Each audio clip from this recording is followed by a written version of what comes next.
Imagine you've spent weeks preparing the ultimate feast, the best food, the finest music, and a guest list of the most important people you know. But when the moment finally arrives and the doors swing open, the room stays silent. This isn't just a party planner's nightmare. It's the heart of a shocking story Jesus told to challenge how we see God's kingdom. The story begins with Jesus at a dinner party hosted by a prominent Pharisee.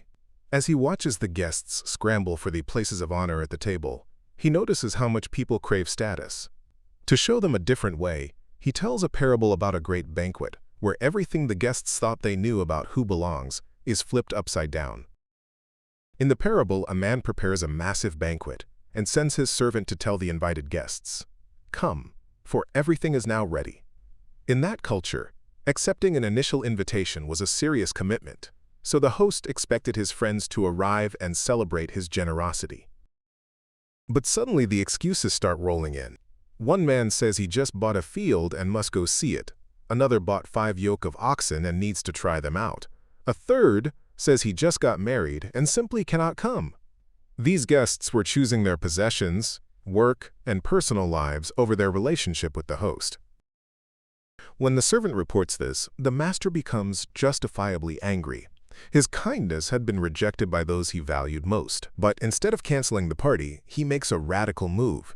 He orders his servant to go into the streets and alleys, to bring in the poor, the crippled, the blind, and the lame. The servant does as he's told, but he returns with a surprising report. "Sir, what you ordered has been done, but there is still room." The master's house is huge, and his heart for the unworthy is even larger. He isn't satisfied with a half-empty hall. He wants his house to be completely full.